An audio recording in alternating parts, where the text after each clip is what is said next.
La solución es simple y sencilla. Él tiene que deslindar, porque al final él fue un invitado para participar en este proceso electoral. Es increíble lo que acabamos de escuchar, Richard. Es decir, esto es lo que está pasando en el gobierno regional del señor Vladimir Cerrón, aunque él no está ejerciendo formalmente, lo está haciendo realmente, ¿no?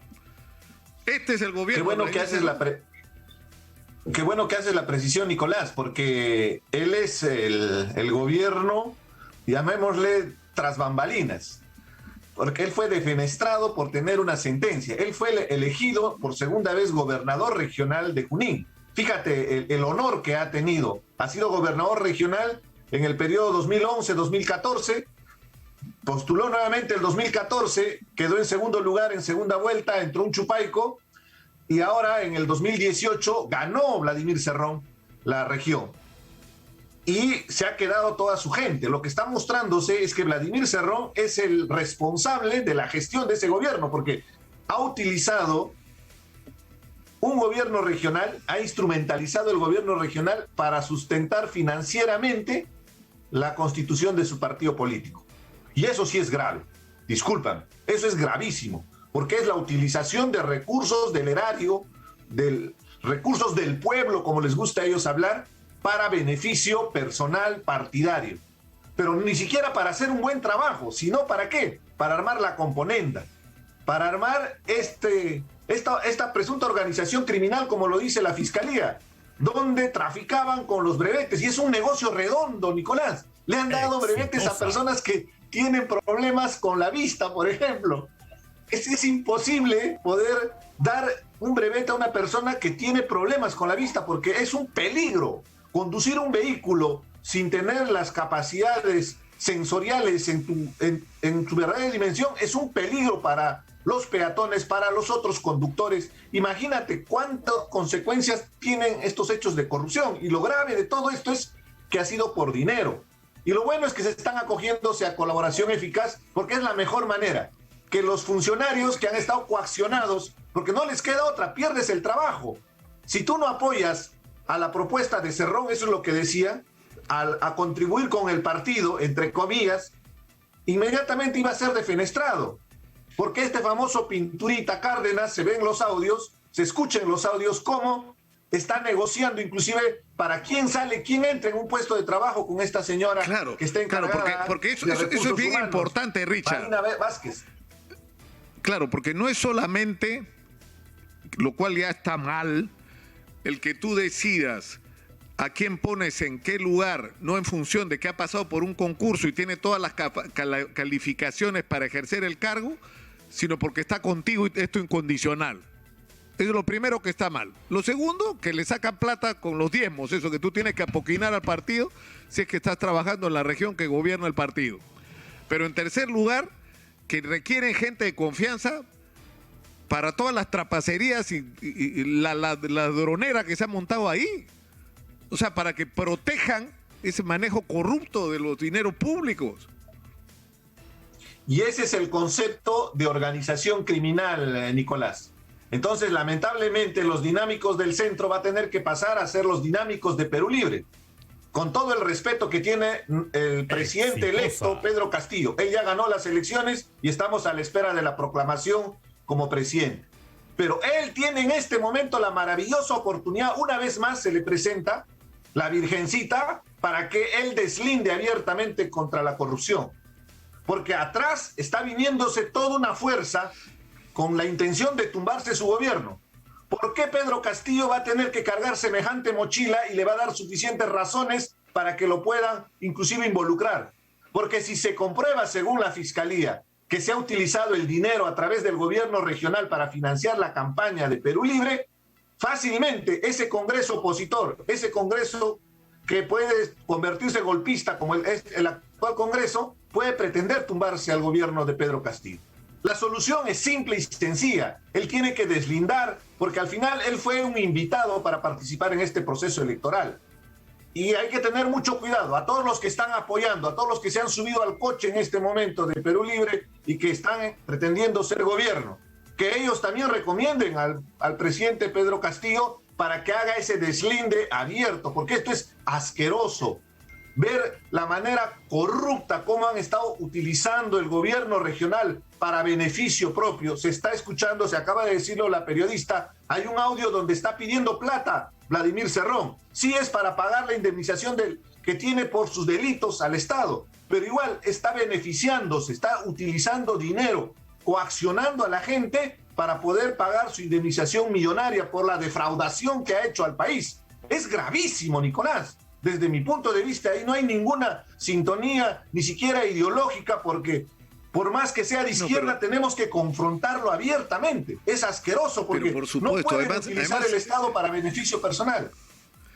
En algún momento, y de esto hace varios meses, y es bueno que todo esté grabado, yo llamaba la atención, y te soy sincero, Richard, porque nosotros hicimos acá en Exitosa una campaña feroz contra la corrupción en los gobiernos regionales. Y uno de nuestros temas era Junín. Lamentablemente, ¿sabes lo que pasó con el congresista Cancio, que era de alguna manera la cabeza visible de la lucha contra la corrupción de Vladimir Cerrón en Junín? Y lamentablemente ya no está con nosotros el excongresista Cancio. Pero del conocimiento que yo pude tener de la gestión, hasta donde llegó nuestra investigación en ese momento, es que era un gobierno ineficiente y corrupto más de los gobiernos regionales que hemos tenido por montones. Entonces, mi preocupación en determinado momento no era la ideología de Vladimir Cerrón, porque Vladimir Cerrón, cuando ganó la elección en Junín, no es que impuso un gobierno comunista, es que gobernó con la misma ineficiencia y corrupción de los otros. Es decir, que eso con las mismas mañas de los mira lo que está sinvergüenzas. pasando ahora. O sea, este Eduardo Bendezú, que era el que manejaba de una manera corrupta la dirección de transportes de Junín, pretendía ser ministro de transporte, o sea, trasladar esta ladronera de Junín al Ministerio de Transportes de todo el Perú, donde hay presupuestos millonarios. O sea, esto es lo acá que hay que denunciar. Hay que hacer estar una alertas, raya en el Nicolás. piso, una zanja, mi querido Richard, una zanja. Esta gente no puede entrar en el gobierno. Nicolás.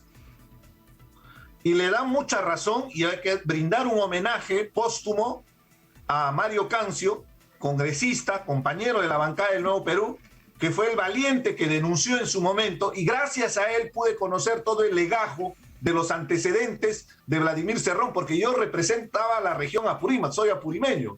Junín tenía información de referencia, he viajado de niño, pero conocí el detalle y conocí la pudredumbre que existía en el gobierno regional con la investigación valiente que hizo Mario Cancio, y que le costó que Vladimir Cerrón lo insultara, lo declarara, inclusive se burlara de su enfermedad terminal. Fíjate la calaña de gente que es Vladimir Cerrón. Yo no entiendo, por más diferencia que podamos tener, jamás me puedo burlar de un adversario, de un enemigo político, de la enfermedad penosa que al final fue la consecuencia de su muerte. Entonces, eso te muestra inclusive la catadura moral que tiene este tipo. Como tú dices, Richard, este es un momento de definiciones. O sea, yo creo que está bastante claro, y hay que ser bien ciego para no reconocer la realidad, que el profesor Castillo ha obtenido la más alta votación y seguramente será proclamado como presidente. Y está siendo proclamado como presidente habiendo ido en una lista del Partido Perú Libre. Pero el Perú no merece un gobierno como el que el señor Vladimir Cerrón ha hecho en Junín, que más allá de la ineficiencia está atravesado por la corrupción. Y es una obligación del profesor Pedro Castillo dejar claramente establecida cuál es su posición con respecto a estos hechos, y que no va a permitir que esta clase de gente sea parte de su gobierno, porque sería una desgracia. Y además es para él y para el país. Es un compromiso con sus votantes, esta clase Nicolás. de gente no se puede permitir que sea parte de un gobierno que ha prometido gobernar para los pobres en el Perú y gobernar con honestidad y con corrección. Nicolás, él tiene un compromiso público, lo ha dicho en parques y plazas, lucha contra la corrupción, el gobierno del pueblo y para el pueblo, y que el pueblo va a juzgar en todo momento. Ese marco, apelando a sus propias palabras, el pueblo lo que le pide es que haga un deslinde abierto con la corrupción. No hay otra alternativa en un escenario que estamos viviendo. Él va a ser el próximo presidente. Ha ganado las elecciones con los resultados al 100%. Todas las jugarretas que ha estado pretendiendo hacer el fujimorismo se les ha caído como un castillo de naipes porque no había mayor razón para argumentar un fraude. Pero ahora Pedro Castillo va a ser el presidente de todos y todas las peruanas. Con ese mensaje es importante que él inicie con pie derecho su gestión. Y para eso es importante deslindar lo que viene aconteciendo con Perú Libre y con Vladimir Cerrón, con toda esta gente que está en el entorno involucrados en casos de corrupción. Ahí no va a haber ninguna solidaridad ideológica. No por ser de izquierda nos vamos a quedar callados frente a la corrupción. La corrupción se confronta, sea de derecha o sea de izquierda, sea del compañero, sea de quien sea, porque es el mayor cáncer. ¿Cuánto daño, cuánto dolor estamos viviendo ahora en la pandemia porque no hay hospitales? Hay un hospital en Junín, responsabilidad de Vladimir Cerrón, que no se haya culminado. ¿Cuánta gente ha muerto en Junín? En mi región, en Apurímac, que es la misma historia, un hospital más de 10 años, culpa de un exgobernador regional, Elías Segovia, que está en la cárcel, que lo denuncié. Esa es la posición que tenemos que tener, abierta de lucha contra la corrupción, y Pedro Castillo tiene que dar un mensaje claro y frontal. Más importante, discúlpame, te voy a ser claro, más importante que decir el 28 de julio que vamos a convocar una asamblea constituyente, es expresar abiertamente un deslinde contra la corrupción, que se va a luchar y se va a enfrentar. Caso contrario, le estás dando carne a los carroñeros. ¿Para qué? Para que lo puedan defenestrar, para que lo puedan tumbar, para que puedan seguir generando desestabilidad. Profesor Pedro Castillo, usted es el presidente. Sea consciente de lo que ha pasado con Perú Libre en Junín. Sea consciente de lo que significa Vladimir Cerrón para Junín y todo el daño y perjuicio que ha ocasionado. Los resultados electorales lo dicen. Hubiera arrasado en la votación, pero la gente, por el dolor que ha acontecido las gestiones de Vladimir Cerrón, ha hecho que la votación sea baja en Junín a favor de Pedro Castillo. Entonces, ¿qué más mensaje quiere? El pueblo le está pidiendo un deslinde abierto con la corrupción. Hay suficiente información, que se investigue, que sigan los procesos judiciales, que no haya interferencia en esos procesos judiciales. La independencia de poderes es importante, pero un deslinde, un mensaje abierto, es la oportunidad que él tiene para iniciar con pie derecho el próximo gobierno a partir del 28 de julio, Nicolás. Richard, te agradezco muchísimo por esta comunicación y vamos a seguir en contacto. De eso puedes estar seguro. Sí, Nicolás, un abrazo. Si me permites unos segunditos, quería comentarte. Claro. Acabo de recibir una resolución de la Fiscalía donde nos están absolviendo de unas denuncias que nos han hecho los fujimoristas por el cierre del Congreso. Nos habían denunciado por amotinamiento, por usurpación de funciones y una serie de delitos por haber participado el 30 de septiembre del 2019 en el cierre de ese Congreso de 73 fujimoristas más los apristas que se dedicaban a blindar a organizaciones criminales como los Cuellos Blancos y todo lo que ha representado. Lo hicimos por la responsabilidad y el amor a la patria, y me siento gratificado de que la resolución de esas denuncias penales, que son graves, haya sido archivado porque no hay mayor argumentación. Al final, inclusive hemos sido perjudicados porque hemos perdido el trabajo, pero lo hacemos por la patria, ¿no?